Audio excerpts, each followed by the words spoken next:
Hi everyone, welcome to Learn English Everyday YouTube channel. இங்கிலீஷ்ல நீங்க நல்லா சரளமா படிக்கணும், அதே மாதிரி மிஸ்டேக் இல்லாம ஈஸியா எழுதணும் அப்படின்னா பேசிக்கா தெரிஞ்சுக்க வேண்டிய 15 ரூல்ஸ் என்ன அப்படின்ற வீடியோ நம்ம ஷேர் பண்ணியிருந்தோம். அதுல இருக்கக்கூடிய ஒவ்வொரு ரூலுமே நம்ம தனித்தனி வீடியோஸா அண்ட் தனித்தனி லெசன்ஸா வந்து பார்த்துட்டு இருக்கோம். இது வரைக்கும் 3 ரூல்ஸ் வந்து நம்ம டீட்டெயிலா பார்த்தாச்சு. 3 ரூல்ஸ் வந்து டீட்டெயிலா பார்த்தாச்சு. அதை நீங்க செக் பண்ணலன்னா செக் பண்ணிக்கோங்க. அப்பதான் உங்களுக்கு வந்து ஒரு பேசிக்ல இருந்து நல்லா இம்ப்ரூவ் பண்ணிக்கிறதுக்கு யூஸ்ஃபுல்லா இருக்கும். இன்னைக்கு நம்ம பார்க்க போறது 4வது ரூல். ஸோ 4வது ரூல் என்னது, இது எதனால தெரிஞ்சுக்கணும், இது எதுக்கெல்லாம் உங்களுக்கு யூஸ் ஆகும் அப்படின்றத பத்தி டீட்டெயிலா இந்த வீடியோ நம்ம பார்க்கலாம். 4th ரூல் என்ன அப்படின்னா கான்சனன்ட் டயக்ராஃப்ஸ். அதாவது இங்கிலீஷ்ல நமக்கு தெரியும் 26 எழுத்து இருக்குன்னா அந்த 26 எழுத்துல வவல்ஸ்க்கு வந்து 5 எழுத்துகளுக்கு நமக்கு ஒன்றுக்கு மேற்பட்ட உச்சரிப்பு இருக்கு. கான்சனன்ட்க்கு வந்து ஒரு கான்சனன்ட்க்கு ஒரு உச்சரிப்பு தான் இருக்கு. அப்போ இப்போ 2 கான்சனன்ட் சேர்ந்து ஒரு சவுண்ட் வரும். அதாவது 2 எழுத்துக்கள் சேர்ந்து ஒரே ஒரு உச்சரிப்பு தரக்கூடியது வவல்ஸ்லயும் இருக்கு, கான்சனன்ட்ஸ்லயும் இருக்கு. நம்ம ஆல்ரெடி பார்த்துருக்கோம். ஸோ அதுதான் வந்து இந்த கான்சனன்ட் டயக்ராஃப் அப்படின்றது. என்னன்னா டயக்ராஃப் is a fancy word for 2 letters that represent one sound. அதாவது சியும் ஹெச்சும் சேர்ந்துச்சுன்னா இங்க நீங்க சிக்கு தனியா ஒரு சவுண்டும் ஹெச்சுக்கு தனியா ஒரு சவுண்டும் கொடுக்க கூடாது. இது ரெண்டும் சேர்ந்து ஒரு சவுண்ட் வரும். ஓகேங்களா? ஸோ இந்த 2 எழுத்தும் சேர்ந்து ஒரு புதிய சவுண்ட் வந்து கொடுக்கும். ஒரு நியூ சவுண்ட் கொடுக்கறது தான் இங்க வந்து டயக்ராஃப் அப்படின்ற வேர்ட்ல அவங்க மென்ஷன் பண்றாங்க. நம்ம சிம்பிளா புரிஞ்சுக்கணும்னா 2 உயிர்மை எழுத்துக்கள் சேர்ந்து வரக்கூடிய ஒரு உச்சரிப்பு. ஸோ அதுதான் இந்த கான்சனன்ட் டயக்ராஃப்ஸ். ஸோ இதுல என்னென்ன எழுத்துக்கள் சேர்ந்து என்ன மாதிரி உச்சரிப்பு வருது, அது வார்த்தைகள் எப்படி யூஸ் ஆகுது அப்படின்றத நம்ம தெரிஞ்சுக்கணும். ஏன் அப்படின்னா நம்ம படிக்கும் போதும் இப்ப சியும் ஹெச்சும் இருக்குன்னா தனித்தனியா நம்ம வந்து சவுண்ட்ஸ் கொடுக்க கூடாது, அது ஒரு விஷயம்.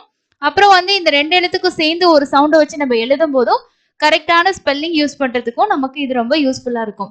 ஸோ இதுதான் இந்த கான்சனன்ட் டயக்ராஃப். இதை பத்தி ஒவ்வொரு டீட்டெயிலான வீடியோஸும் நம்ம கொடுத்துருக்கோம். பட் இப்போ ரூல் பத்தி பாக்குறதுனால திரும்பியும் இதை ஒரு ரிவிஷன் லெசனாவே நம்ம வந்து எடுத்துக்கலாம். ஸோ ஃபர்ஸ்ட் வந்து இந்த கான்சனன்ட் டயக்ராஃப்ஸ் வந்து என்னென்ன இருக்கு, அதுக்கு என்னென்ன சவுண்ட்ஸ் அப்படின்றத பார்த்துடலாம். இப்போ இந்த சியும் ஹெச்சும் சேரும் போது பார்த்தோம் அப்படின்னா ஒரு 3 விதமான சவுண்ட் இருக்கு. இதுல வந்து அதிகமா வார்த்தைகள்ல பயன்படுத்துறது 2 விதமான சவுண்ட்ஸ் நம்ம அதிகமா பயன்படுத்துறோம். இஷ், அதாவது எஸ்ஸுக்கு என்ன எழுத்து சொல்லுவோம், இஷ்ன்னு சொல்லுவோம் பாத்தீங்களா, அந்த சவுண்ட் வந்து நமக்கு இந்த சிஹெச் வர ஒரு சில வார்த்தைகள்ல வரும். ஆனா அதிகமா நம்ம வந்து பயன்படுத்துறது இல்ல. சிஹெச்சுக்கு இச்சு இக்கு இந்த 2 சவுண்ட் அதிகமா பயன்படுத்துது. சியும் கேயும் சேர்ந்து வரும்போது நம்ம சிக்கு தனியா கேக்கு தனியா ரெண்டுக்குமே இக்கு சவுண்ட் இருக்கு, சிக்கு வந்து இச்சுன்ற சவுண்டும் இருக்கு. ஸோ அப்போ சியும் கேயும் சேரும் போது இக்குன்ற சவுண்டு கொடுக்கணும். ஜியும் ஹெச்சும் வரும்போது இஃப்ன்ற சவுண்டும் வார்த்தைகள்ல வரும். ஸோ அதுவும் நம்ம ஞாபகம் வச்சுக்கணும். பியும் ஹெச்சும் வரும்போது எஃப்க்கு என்ன சவுண்ட் கொடுக்குறோமோ, இது ரெண்டுமே பார்த்தீங்கன்னா எஃபோட சவுண்டு தான் வந்து கொடுக்குது. ஓகேங்களா? Alternative sounds of F. So எஃப்க்கு என்ன சவுண்ட் கொடுக்குறோம், இஃப்ன்ற சவுண்டு. அந்த ஜிஹெச்சுக்கும் இஃப்ன்ற சவுண்ட் இருக்கு, பிஹெச்சுக்கும் இஃப்ன்ற சவுண்ட் வந்து இருக்கு. ஸோ அதே மாதிரி எஸ்ஹெச் இதுக்கு வந்து பார்த்தீங்கன்னா இஷ், இஸ்ல இஷ், ஷா சொல்லுவோம் பாத்தீங்களா, ஷா ஷா சி, அந்த அந்த எழுத்துல வர்ற இஷ் சவுண்டு தான் இந்த எஸ்ஹெச் வந்து கொடுக்கும். டிஹெச் பொறுத்த வரைக்கும் இத்து இத்து அப்படின்ற சவுண்ட். டபிள்யூ ஹெச்சும் சேரும் போது யூ அப்படிங்கிற சவுண்டும், கேயும் என்னும் சேர்ந்துச்சுன்னா இன். அதாவது இங்க 2 எழுத்தும் சேர்ந்து ஏன் ஒரு சவுண்டுன்னு சொல்றோம்னா இங்க கே வந்து சைலண்டா இருக்கு, என்னோட சவுண்ட் மட்டும் தான் வருது. ஆனா இது 2 சேரும் போது நம்ம இன்னுன்ற சவுண்டு தான் கொடுக்கணும். என்னும் ஜிஎம் சேர்ற இடத்துல இங்கு இங்கு அப்படின்ற மாதிரி சவுண்ட் வந்து கொடுக்கும். அடுத்து கியூ யூ கூ கூ, அந்த இக்கு வந்து உள்ள இருக்கும், இவ்வுன்ற சவுண்டு தான் வெளியில கேட்கும். ஓகேங்களா? கூ கூ அப்படின்ற சவுண்ட் வந்து கொடுக்கணும். ஸோ இங்க வந்து CH CK GH PH SH TH WH KN NG QU இதெல்லாமே பாருங்க 2 கான்சனன்ட், ரெண்டுமே கான்சனன்ட் தான். ஸோ கான்சனன்ட் வந்து வவல் அப்படின்னு கிடையாது. வவல் டயக்ராஃப் பார்க்கும்போது வவல்ஸ் 2 எழுத்துக்கள் சேர்ந்து வரும், இங்க கான்சனன்ட்ஸ் வந்து 2 சேர்ந்து வரும். ஸோ இதுதான் இதுக்கான சவுண்ட்ஸ், லெட்டர்ஸ் என்னென்ன அப்படின்றத ஒரு டைம் வந்து பார்த்துக்கோங்க. அடுத்தது வந்து இதுக்கான எக்ஸாம்பிள் வேர்ட்ஸ் வந்து பார்க்கலாம், ஒரு வார்த்தையில எப்படி இந்த சவுண்ட் வருதுன்னு.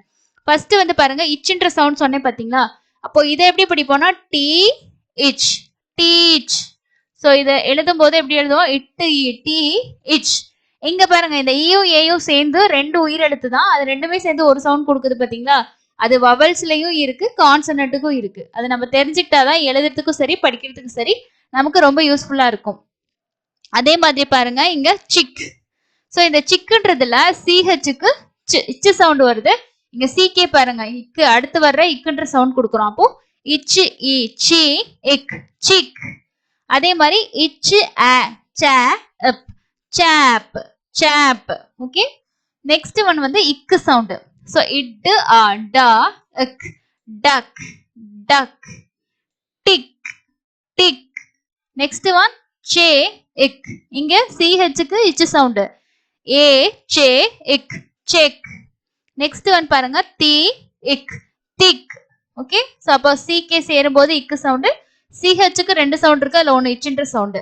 அடுத்தது பாருங்க, இந்த ஜிஹெச்சுக்கு நம்ம எஃபோட ஆல்டர்னேட்டிவ் சவுண்ட் முன்னாடி சொன்னேன் இல்லையா, எஃபோட சவுண்டு வேர்ட்ஸ்ல எப்படி வருதுன்னு பாருங்க. ஸோ இதை வந்து நம்ம எப்படி வந்து ப்ரொனவுன்ஸ் பண்ணுவோம், உச்சரிப்போம் அப்படின்னா காஃப். அந்த ஜிஹெச்சுக்கு வந்து எஃப்ல முடிப்போம். ஓகேங்களா, ஜிக்கு ஒரு சவுண்டு ஹெச்சுக்கு ஒரு சவுண்டு. ஒரு சில இடங்கள்ல ஜிஹெச் வந்து சைலண்டாவும் வர்ற வேர்ட்ஸ் இருக்கு, அது வந்து தனியாவே நம்ம கொடுத்துருக்கோம். ஜிஹெச் வந்து எங்கெல்லாம் உச்சரிக்கணும், எங்கெல்லாம் சைலண்டா வரும், இதுக்கெல்லாம் ரூல் இருக்கு. அந்த ரூல் நம்ம பார்த்துருக்கோம். பட் இப்போ ரெண்டு எழுத்துக்கள் சேர்ற சவுண்ட்ஸை நீங்க தெரிஞ்சுக்கும் போது இதே நீங்க தெரிஞ்சுக்கிறது உங்களுக்கு ரொம்ப யூஸ்ஃபுல்லா இருக்கும். அடுத்தது இது பாத்தீங்கன்னா இனாஃப், இனா இஃப் இனாஃப். அடுத்தது லாவ் லாவ். அடுத்து நான் சொன்னேன் பிஹெச்சுக்கு எஃபோட சவுண்டு தான் வரும்னு சொல்லிட்டு. ஸோ இங்க வந்து எஃப் ஓ ஃபோ ஃபோன். ஸோ இது வந்து ஓ டேஷி. அப்போ இந்த ஓக்கு வந்து ஓன்ற சவுண்ட், லாங் சவுண்ட் கொடுக்கணும். அப்போ ஃபோன். அதே மாதிரி போட்டோ போட்டோ. கிராஃப். இந்த பிஹெச் வார்த்தையோட ஸ்டார்டிங்லயும் வரும், அதே மாதிரி நமக்கு வார்த்தையில எண்டிங்ல கூட இருக்கும். அதே மாதிரி சிஹெச்சும் ஸ்டார்டிங்லயும் வரும், எண்டிங்ல வரும். சிகேயும் அந்த மாதிரி தான் இருக்கு. நெக்ஸ்ட் வந்து பாருங்க, எஸ்ஹெச்க்கு வந்து இஷ்ன்ற சவுண்ட் சொன்னேன் இல்லையா, இஷ் இஷ். அப்போ கே இஷ் கேஷ். ஆனா நம்ம தமிழ்ல எழுதும் போது இந்த இஸ் போடுவோம். ஓகேங்களா, ஆனா இந்த எஸ்ஸோட சவுண்ட் இங்க நம்ம கொடுக்க மாட்டோம். இஷ்ன்ற இந்த எழுத்து இருக்கு பாத்தீங்களா, அதோட சவுண்டு தான் இங்க வரும். ஓகேங்களா, கேஷ் கேஷ். ரேஷ் ஷேம். ஸ்டார்டிங்ல வரும்போது பாருங்க, ஷே ஷேம். ஷோ. ஸோ ஷோ எப்படி எழுதுவீங்க, இப்படி எழுதுவீங்க இல்லையா, ஷோ அப்படின்ட்டு. அடுத்து டிஹெச் டீத் பாத் ஆத்தர் இத்து த ஆத்தர். அடுத்தது பிரீத். ஓகே, ஸோ இதுல வந்து நம்ம எக்ஸாம்பிள் எப்படி வருதுன்னு பார்த்தாச்சு. அடுத்து பேலன்ஸ் இருக்குது பாருங்க. இப்போ சிஹெச்சுக்கு இங்க வந்து இக்குன்ற சவுண்டு. ஸோ இது வந்து ஹார்ட் சவுண்டு அப்படின்னு சொல்லுவோம். இங்க வந்து கேரக்டர் கேன்ற சவுண்ட், அதாவது இக்கு ஆ கே. அப்போ வந்து இதுக்கு வந்து இக்குன்ற சவுண்டு சிஹெச்சுக்கு கொடுக்குறோம். ஓகேங்களா, கேரக்டர் கிறிஸ்டியன் கோரஸ். ஸோ இங்கெல்லாம் வந்து இந்த இக்குன்ற சவுண்டு வந்து வருது. அடுத்து இவன்ற சவுண்ட்ல பாருங்க, விச் வேர் வை வென். இங்கெல்லாம் இவ் சவுண்ட் வந்து கொடுக்குறோம். அடுத்தது நீ நைஃப் நைட். இங்கெல்லாம் இன்ன சவுண்டு. அதே மாதிரி பேங்க் கிங் லாங். ஓகே, இங்கெல்லாம் இங்கு சவுண்டு, இங்குன்ற சவுண்டு வந்து முடியுது. லாஸ்ட் ஒன் பாருங்க, குவா குன்னு சொன்னேன் இல்லையா, அது மாதிரி குவெஷன் குவெஷன் குயிக் குவாலிட்டி குவாலிட்டி குவா. ஸோ அந்த இக்குன்றது உள்ள இருக்கும், உவா உவா சவுண்டு தான். இவோட சேர்ந்து அடுத்த சவுண்டு வந்து பார்த்தீங்கன்னா அந்த உயிரெழுத்து சவுண்ட் சேர்ந்து நமக்கு சவுண்ட் கொடுக்கும். ஸோ இதுதான் கான்சனன்ட் டைகிராஃப். ஓகேங்களா, ஸோ மொத்தமாக வந்து பார்த்தீங்கன்னா ஒரு 9 செட் இருக்கு. அதில் இந்த சிஹெச்சுக்கு 2 சவுண்டு வந்து வரும், மீதி எல்லாத்துக்குமே ஒரு ஒரு சவுண்டு தான் இருக்கு. இது படித்து தெரிஞ்சு வச்சுக்கிறது எதுக்காகனா, நம்ம ஒரு வார்த்தையில் கரெக்டாக உச்சரிப்பு கொடுத்து படிக்கிறதுக்கும், ப்ளஸ் வந்து நம்ம சவுண்ட்ஸை வச்சு வேர்ட்ஸை எழுத ட்ரை பண்ணும்போதும் இந்த 2 எழுத்து உச்சரிப்புகள் இதெல்லாம் ரொம்ப முக்கியமான ஒரு விஷயமா இருக்கும்.